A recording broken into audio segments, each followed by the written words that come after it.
Lettre 32, Madame de Volanges à la présidente de Tourvel. Vous voulez donc, madame, que je croie à la vertu de monsieur de Valmont? J'avoue que je ne puis m'y résoudre, et que j'aurais autant de peine à le juger honnête d'après le seul fait que vous me racontez, qu'à croire vicieux un homme de bien reconnu dont j'apprendrais une faute. L'humanité n'est parfaite dans aucun genre, pas plus dans le mal que dans le bien. Le scélérat a ses vertus, comme l'honnête homme a ses faiblesses. Cette vérité me paraît d'autant plus nécessaire à croire que c'est d'elle que dérive la nécessité de l'indulgence pour les méchants comme pour les bons, et qu'elle préserve ceux-ci de l'orgueil et sauve les autres du découragement. Vous trouverez sans doute que je pratique bien mal dans ce moment cette indulgence que je prêche, mais je ne vois plus en elle qu'une faiblesse dangereuse quand elle nous mène à traiter de même le vicieux et l'homme de bien. Je ne me permettrai point de scruter les motifs de l'action de monsieur de Valmont, je veux croire qu'ils sont louables comme elle, mais en a-t-il moins passé sa vie à porter dans les familles le trouble, le déshonneur et le scandale? Écoutez, si vous voulez, la voix du malheureux qui l'a secouru, mais qu'elle ne vous empêche pas d'entendre les cris de 100 victimes qu'il a immolées. Quand il ne serait, comme vous le dites, qu'un exemple du danger des liaisons, en serait-il moins lui-même une liaison dangereuse? Vous le supposez susceptible d'un retour heureux? Allons plus loin. Supposons ce miracle arrivé. Ne resterait-il pas contre lui l'opinion publique? Et ne suffit-elle pas pour régler votre conduite? Dieu seul peut absoudre au moment du repentir. Il lit dans les cœurs, mais les hommes ne peuvent juger les pensées que par les actions. Et nul d'entre eux, après avoir perdu l'estime des autres, n'a droit de se plaindre de la méfiance nécessaire qui rend cette perte si difficile à réparer. Songez surtout, ma jeune amie, que quelquefois il suffit, pour perdre cette estime, d'avoir l'air d'y attacher trop peu de prix. Et ne taxez pas cette sévérité d'injustice, car, outre qu'on est fondé à croire qu'on ne renonce pas à ce bien précieux quand on a droit d'y prétendre, celui-là est en effet plus près de mal faire qui n'est plus contenu par ce frein puissant. Tel serait cependant l'aspect sous lequel vous montrerait une liaison intime avec monsieur de Valmont, quelque innocente qu'elle pût être. Effrayé de la chaleur avec laquelle vous le défendez, je me hâte de prévenir les objections que je prévois. Vous me citerez madame de Merteuil, à qui on a pardonné cette liaison. Vous me demanderez pourquoi je le reçois chez moi. Vous me direz que, loin d'être rejeté par les gens honnêtes, il est admis, recherché même dans ce qu'on appelle la bonne compagnie. Je peux, je crois, répondre à tout.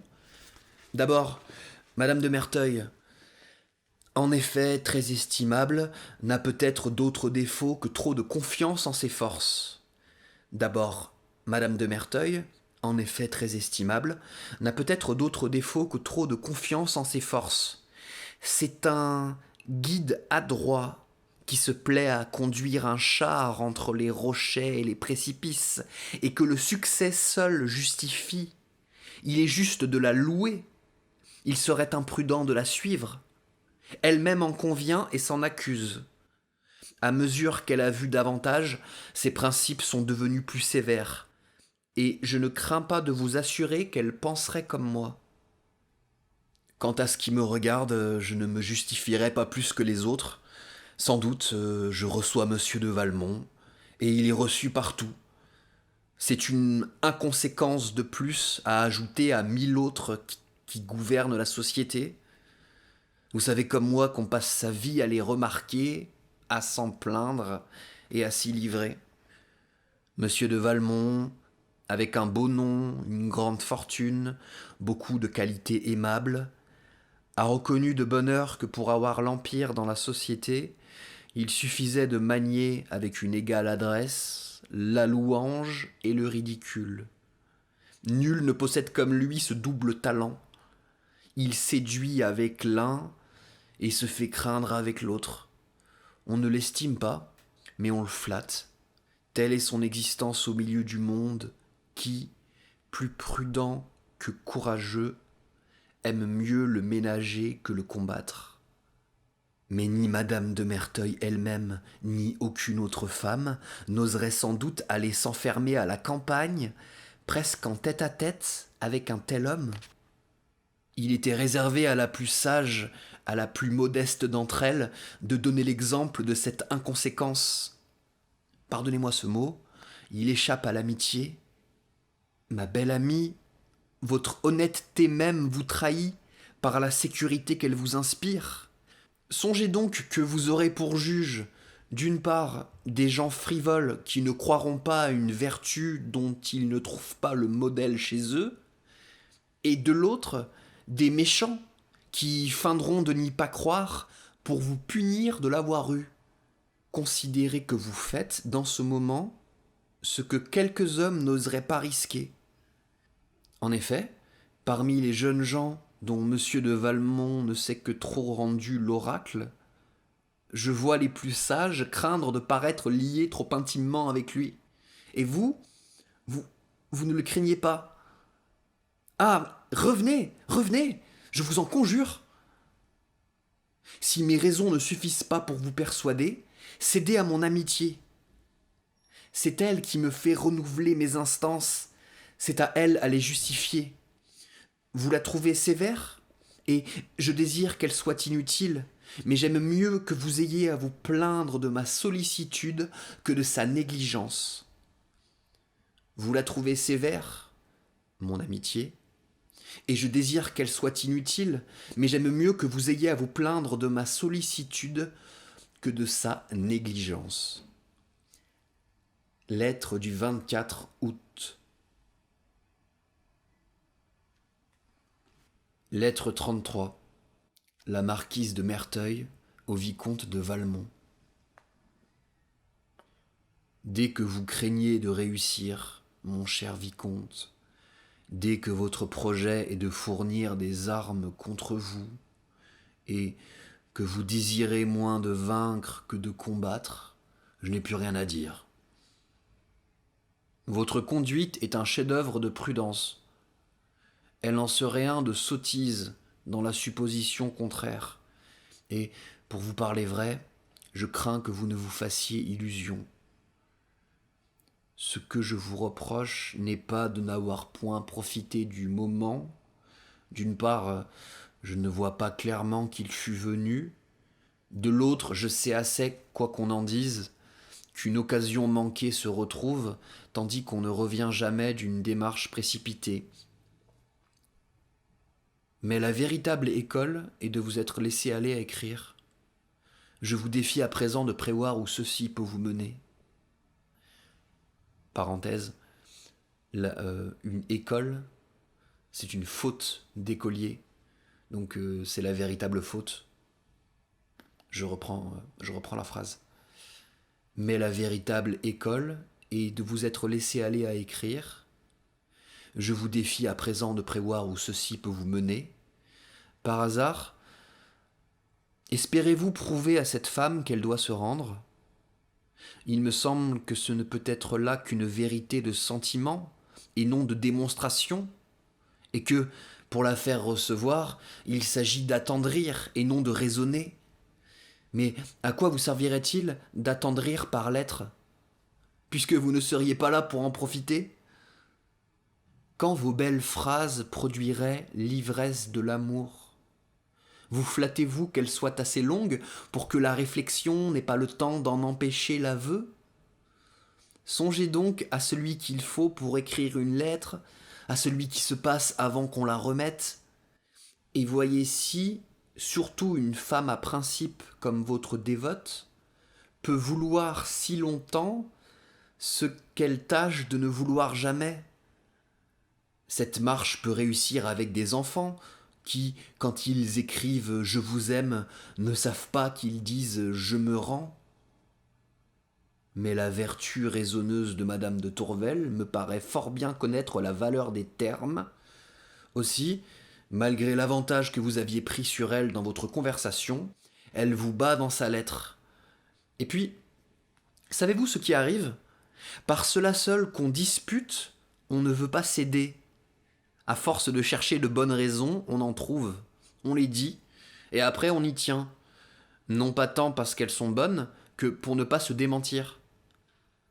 De plus, une remarque que je m'étonne que vous n'ayez pas faite, c'est qu'il n'y a rien de si difficile en amour que d'écrire ce qu'on ne sent pas. Je dis écrire d'une façon vraisemblable. Ce n'est pas qu'on ne se serve des mêmes mots, mais on ne les arrange pas de même, ou plutôt on les arrange, et cela suffit. Relisez votre lettre. Il y règne un ordre qui vous décèle à chaque phrase.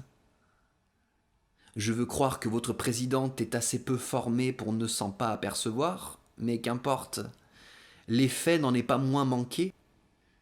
C'est le défaut des romans. L'auteur se bat les flancs pour s'échauffer, et le lecteur reste froid.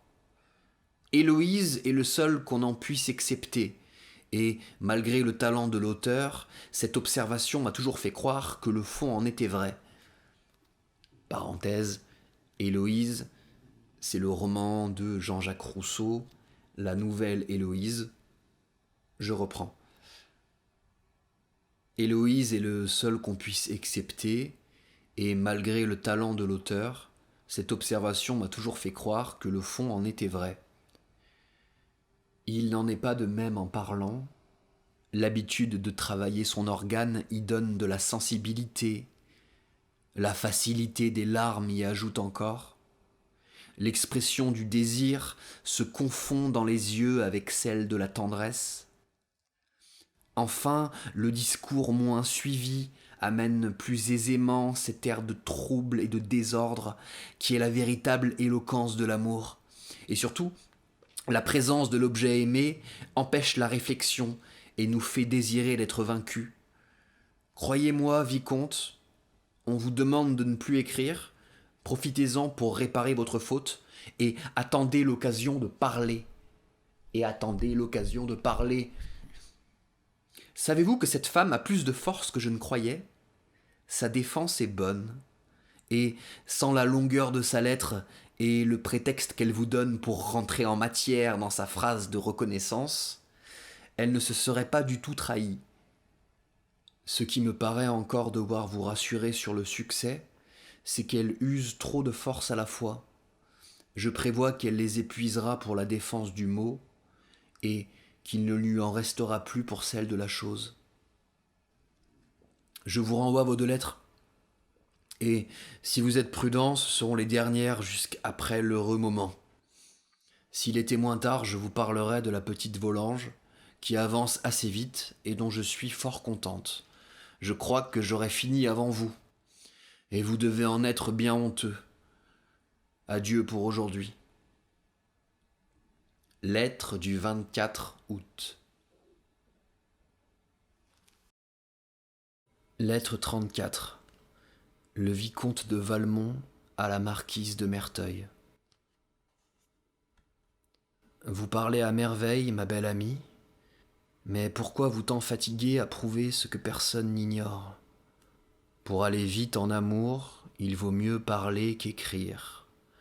Voilà, je crois, toute votre lettre. Mais ce sont les plus simples éléments de l'art de séduire. Je remarquerai seulement que vous ne faites qu'une exception à ce principe et qu'il y en a 2. Aux enfants qui suivent cette marche par timidité et se livrent par ignorance, il faut joindre les femmes beaux esprits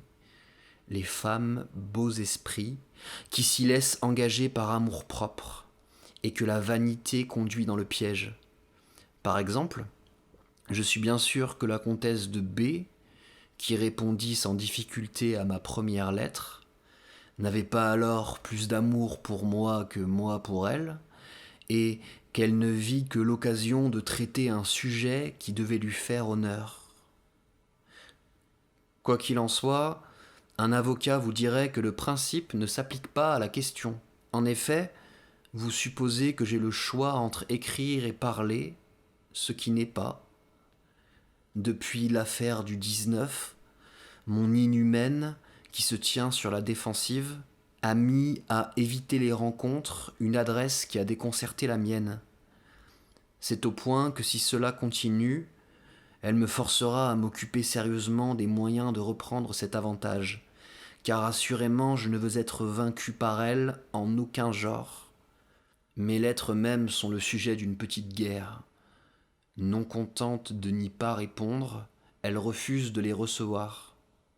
Il faut pour chacune une ruse nouvelle et qui ne réussit pas toujours.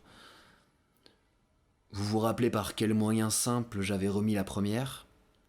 La seconde n'offrit pas plus de difficultés. Elle m'avait demandé de lui rendre sa lettre. Je lui donnai la mienne en place sans qu'elle eût le moindre soupçon. Mais soit dépit d'avoir été attrapée, soit caprice, ou enfin soit vertu, car elle me forcera d'y croire, elle refusa obstinément la troisième. J'espère pourtant que l'embarras où a pensé la mettre la suite de ce refus la corrigera pour l'avenir.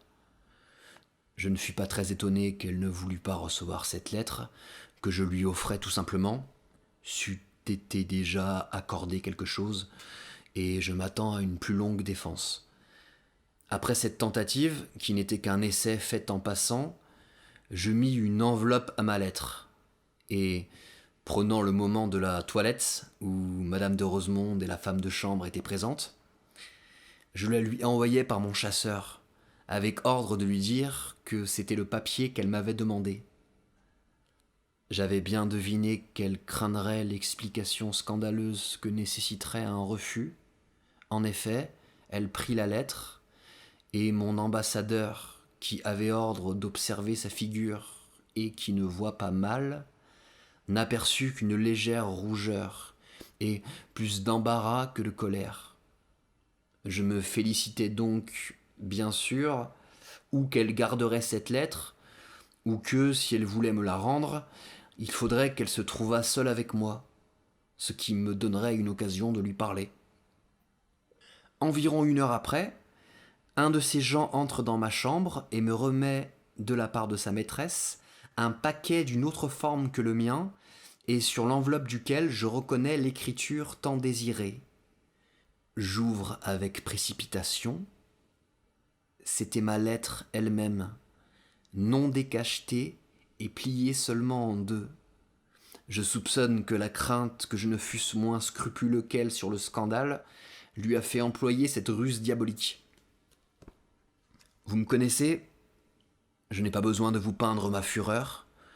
Il fallut pourtant reprendre son sang-froid et chercher de nouveaux moyens. Voici le seul que je trouvais.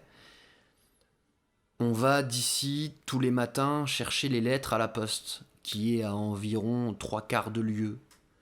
On se sert pour cet objet d'une boîte couverte à peu près comme un tronc, dont le maître de la poste a une clé et Madame de Rosemonde l'autre. Chacun y met ses lettres dans la journée quand bon lui semble. On les porte le soir à la poste et le matin on va chercher celles qui sont arrivées. Tous les gens, étrangers ou autres, font ce service également. Ce n'était pas le tour de mon domestique, mais il se chargea d'y aller sous le prétexte qu'il avait affaire de ce côté. Cependant, j'écrivis ma lettre, je déguisai mon écriture pour l'adresse, et je contrefis assez bien sur l'enveloppe le timbre de Dijon. Je choisis cette ville parce que je trouvais plus gai, puisque je demandais les mêmes droits que le mari, d'écrire aussi du même lieu. Et aussi parce que ma belle avait parlé toute la journée du désir qu'elle avait de recevoir des lettres de Dijon, il me parut juste de lui procurer ce plaisir. Ces précautions une fois prises, il était facile de faire joindre cette lettre aux autres. Je gagnais encore à cet expédient d'être témoin de la réception, car l'usage est ici de se rassembler pour déjeuner et d'attendre l'arrivée des lettres avant de se séparer. Enfin, elles arrivèrent. Madame de Rosemonde ouvrit la boîte. « De Dijon !» dit-elle en donnant la lettre à madame de Tourvel. Ce n'est pas l'écriture de mon mari, reprit celle-ci d'une voix inquiète, en rompant le cachet avec vivacité. Le premier coup d'œil l'instruisit, et il se fit une telle révolution sur sa figure que madame de Rosemonde s'en aperçut et lui dit « Qu'avez-vous » Je m'approchai aussi en disant « Cette lettre est donc bien terrible ?»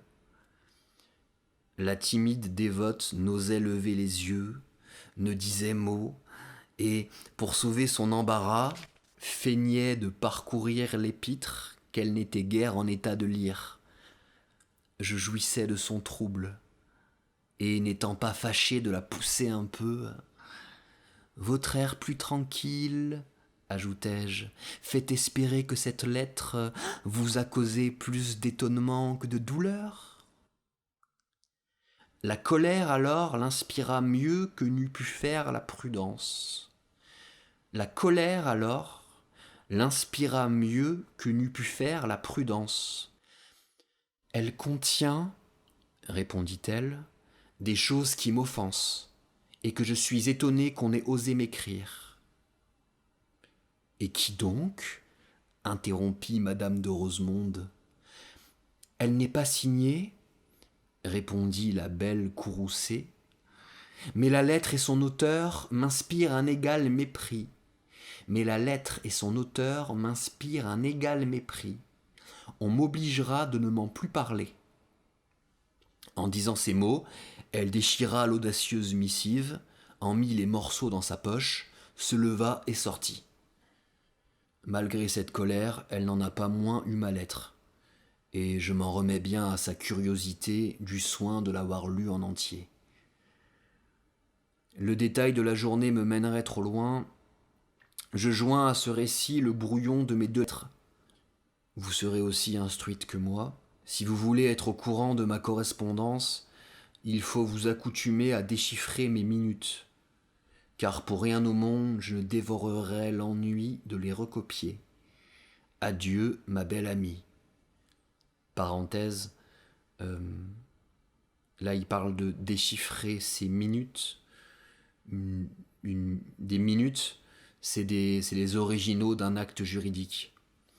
Ce qui veut dire par là, c'est qu'il a la flemme de recopier la lettre finie et que donc il envoie à Merteuil ses brouillons. Lettre du 25 août. Et donc là, on va avoir le brouillon des 2 lettres qu'il est arrivé à faire parvenir à la présidente de Tourvel. Lettre 35, le vicomte de Valmont à la présidente de Tourvel. Il faut vous obéir, madame. Il faut vous prouver qu'au milieu des torts que vous vous plaisez à me croire, il me reste au moins assez de délicatesse pour ne pas me permettre un reproche, et assez de courage pour m'imposer les plus douloureux sacrifices. Vous m'ordonnez le silence et l'oubli. Eh bien, je forcerai mon amour à se taire, et j'oublierai, s'il est possible, la façon cruelle dont vous l'avez accueilli. Sans doute, le désir de vous plaire n'en donnait pas le droit, et j'avoue encore que le besoin que j'avais de votre indulgence n'était pas un titre pour l'obtenir. Mais vous regardez mon amour comme un outrage. Vous oubliez que si ce pouvait être un tort, vous en seriez à la fois et la cause et l'excuse. Vous oubliez aussi qu'accoutumé à vous ouvrir mon âme, lors même que cette confiance pouvait me nuire, il ne m'était plus possible de vous cacher les sentiments dont je suis pénétré. Et ce qui fut l'ouvrage de ma bonne foi, vous le regardez comme le fruit de l'audace. Et ce qui fut l'ouvrage de ma bonne foi, vous le regardez comme le fruit de l'audace. Pour prix de l'amour le plus tendre, le plus respectueux, le plus vrai, vous me rejetez loin de vous. Vous me parlez enfin de votre haine. Quel autre ne se plaindrait pas d'être traité ainsi ? Moi seul, je me soumets. Je souffre tout et ne murmure point. Vous frappez et j'adore. L'inconcevable empire que vous avez sur moi vous rend maîtresse absolue de mes sentiments. Et si mon amour seul vous résiste, si vous ne pouvez le détruire, c'est qu'il est votre ouvrage et non pas le mien. Je ne demande point un retour dont jamais je ne me suis flatté. Je n'attends pas même cette pitié que l'intérêt que vous m'aviez témoigné quelquefois pouvait me faire espérer. Mais je crois, je l'avoue, pouvoir réclamer votre justice. Vous m'apprenez, madame, qu'on a cherché à me nuire dans votre esprit. Si vous en eussiez cru les conseils de vos amis, vous ne m'eussiez pas même laissé approcher de vous. Ce sont vos termes. Quels sont donc ces amis officieux? Sans doute ces gens si sévères et d'une vertu si rigide consentent à être nommés. Sans doute ils ne voudraient pas se couvrir d'une obscurité qui les confondrait avec de vils calomniateurs. Et je n'ignorerai ni leur nom ni leurs reproches. Songez, madame, que j'ai le droit de savoir l'un et l'autre, puisque vous me jugez d'après eux. On ne condamne point un coupable sans lui dire son crime, sans lui nommer ses accusateurs. Je ne demande point d'autre grâce, et je m'engage d'avance à me justifier, à les forcer à se dédire. Si j'ai trop méprisé peut-être les vaines clameurs d'un public dont je fais peu de cas, il n'en est pas ainsi de votre estime. Et quand je consacre ma vie à la mériter, je ne me la laisserai pas ravir impunément. Elle me devient d'autant plus précieuse que je lui devrais sans doute cette demande que vous craignez de me faire, et qui me donnerait, dites-vous, des droits à votre reconnaissance. Des droits à votre reconnaissance? Ah, loin d'en exiger, je croirais vous en devoir, si vous me procurez l'occasion de vous être agréable. Commencez donc à me rendre plus de justice, en ne me laissant plus ignorer ce que vous désirez de moi. Si je pouvais le deviner, je vous éviterais la peine de le dire. Au plaisir de vous voir, ajoutez le bonheur de vous servir, et je me louerais de votre indulgence. Qui peut donc vous arrêter? Ce n'est pas, je l'espère, la crainte d'un refus. Je sens que je ne pourrais vous la pardonner. Ce n'en est pas un que de ne pas vous rendre votre lettre.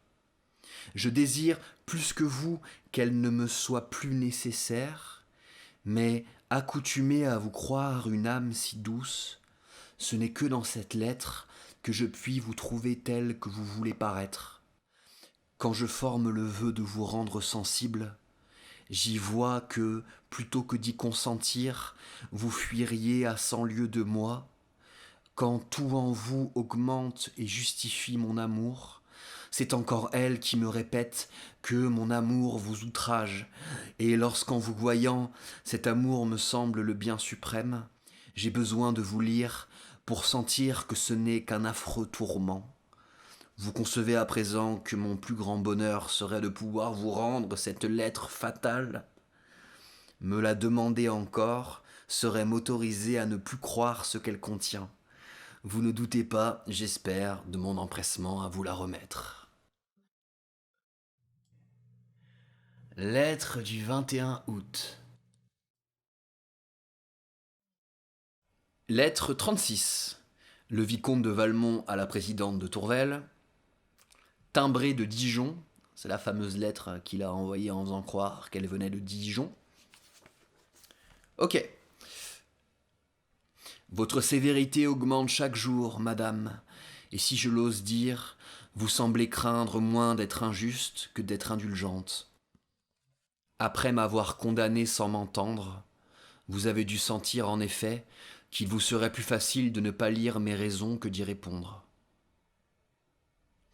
Vous refusez mes lettres avec obstination, vous me les renvoyez avec mépris.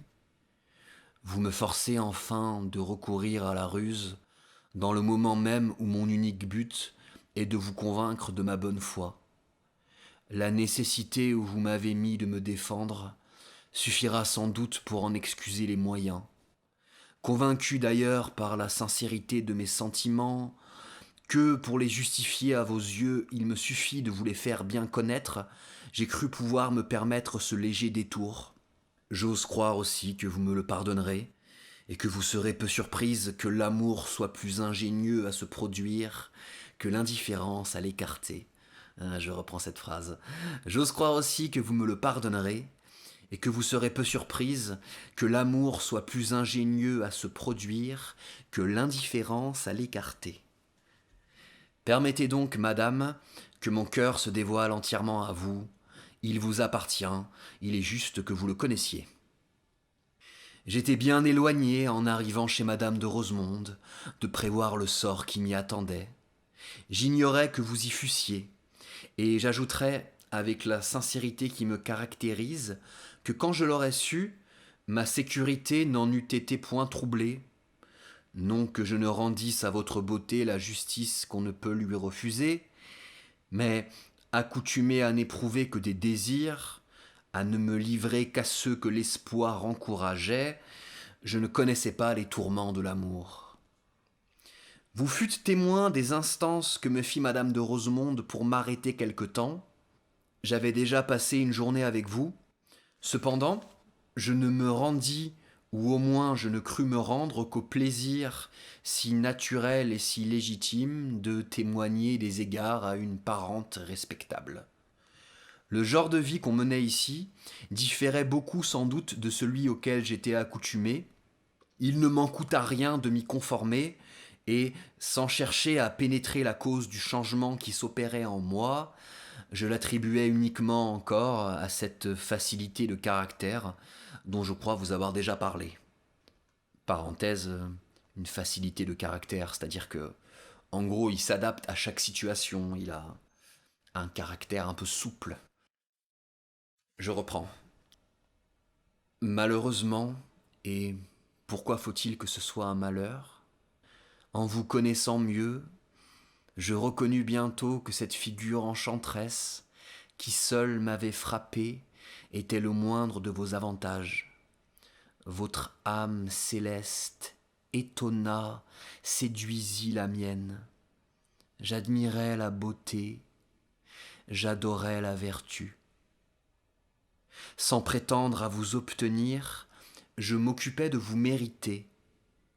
En réclamant votre indulgence pour le passé, j'ambitionnais votre suffrage pour l'avenir. Je le cherchais dans vos discours, je l'épiais dans vos regards.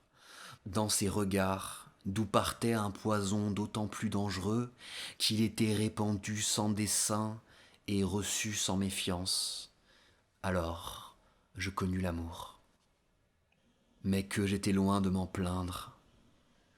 Résolu de l'ensevelir dans un éternel silence, je me livrais sans crainte comme sans réserve à ce sentiment délicieux. Chaque jour augmentait son empire, bientôt le plaisir de vous voir se changea en besoin. Vous absentiez-vous un moment? Mon cœur se serrait de tristesse. Au bruit qui m'annonçait votre retour, il palpitait de joie. Je n'existais plus que par vous et pour vous. Cependant, c'est vous-même que j'adjure.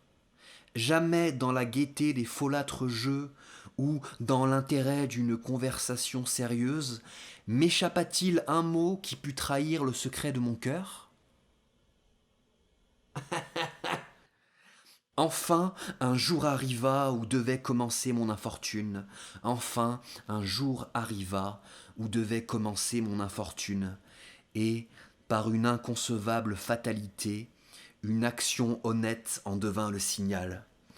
Oui, madame, c'est au milieu des malheureux que j'avais secouru que, vous livrant à cette sensibilité précieuse qui embellit la beauté même et ajoute du prix à la vertu, vous achevâtes d'égarer mon cœur que déjà trop d'amour enivrait. Vous vous rappelez peut-être quelle préoccupation s'empara de moi au retour? Hélas, je cherchais à combattre un penchant que je sentais devenir plus fort que moi. C'est après avoir épuisé mes forces dans ce combat inégal qu'un hasard que je n'avais pu prévoir me fit trouver seul avec vous. Là, je succombais, je l'avoue. Mon cœur trop plein ne put retenir ses discours ni ses larmes. Mais est-ce donc un crime? Et si c'en est un, n'est-il pas assez puni par les tourments affreux auxquels je suis livré? Dévoré par un amour sans espoir, j'implore votre pitié et ne trouve que votre haine. Sans autre bonheur que celui de vous voir, mes yeux vous cherchent malgré moi, et je tremble de rencontrer vos regards. Dans l'état cruel où vous m'avez réduit, je passe les jours à déguiser mes peines, et les nuits à m'y livrer, tandis que vous, tranquille et paisible, vous ne connaissez ces tourments que pour les causer et vous en applaudir. Vous ne connaissez ces tourments que pour les causer et vous en applaudir. Cependant, c'est vous qui vous plaignez, et c'est moi qui m'excuse. Voilà pourtant, madame, voilà le récit fidèle de ce que vous nommez mes torts, et que peut-être il serait plus juste d'appeler mes malheurs. Un amour pur et sincère, un respect qui ne s'est jamais démenti, une soumission parfaite, tels sont les sentiments que vous m'avez inspirés. Je n'eusse pas craint d'en présenter l'hommage à la divinité même. Ô vous, qui êtes son plus bel ouvrage, imitez-la dans son indulgence, songez à mes peines cruelles, songez surtout que, placé par vous entre le désespoir et la félicité suprême, songez surtout que, placé par vous entre le désespoir et la félicité suprême, le premier mot que vous prononcerez décidera pour jamais de mon sort. Lettre du 23 août. Je sais pas vous, mais moi en tout cas, je m'amuse bien.